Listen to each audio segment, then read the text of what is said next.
হাওয়া ভবন দুর্নীতির ভবন, লুটপাটের ভবন, তারা এখন দুর্নীতি আর লুটপাটের কথা। আমেরিকা যাওয়া তারেক রহমান নিষিদ্ধ।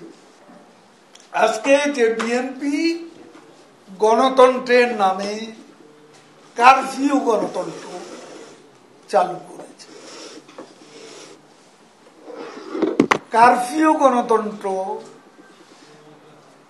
বহুদলীয় গণতন্ত্রের কথা যারা বলে তাদের গণতন্ত্র ছিল কারফিউ গণতন্ত্র।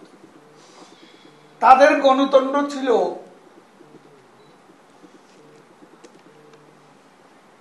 পনেরোই ফেব্রুয়ারি প্রহসনমূলক নির্বাচন। তাদের গণতন্ত্র ছিল হা না ভোট, যেখানে 114%ও হা ভোট হয়েছে। তাদের গণতন্ত্র ছিল 1,23,00,000 ভুয়া ভোটার। এটা কি গণতন্ত্র?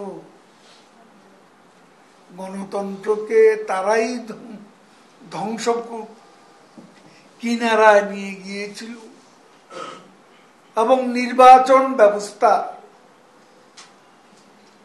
একটা প্রহসনে তামাশার ব্যাপার, তারা তামাশায় পরিণত করেছিল। মাগুরার উপনির্বাচন, ঢাকা 10-এর উপনির্বাচন, মিরপুরের নির্বাচন, কি নির্বাচন হয়েছে? এখন তাদের মুখে গণতন্ত্রের বুলি ভূতের মুখে রাখতাম। তারা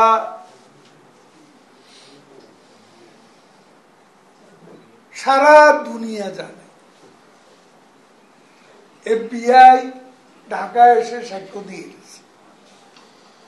অর্থ পাচারের সিঙ্গাপুর থেকে 40 কোটি টাকার মতো আমরা আনতে পেরেছি, পাচারের টাকা, তারেক আর কপু। এখন তারা ভালো মানুষ হয়ে গেল।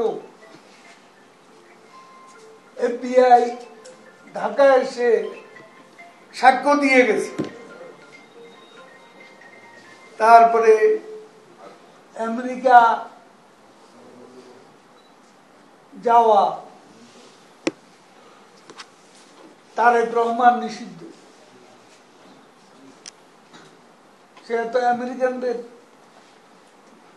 রিপোর্টের ভিত্তিতে হয়েছিল। হাওয়া ভবন দুর্নীতির ভবন, লুটপাটের ভবন, তারা এখন দুর্নীতি আর লুটপাটের কথা।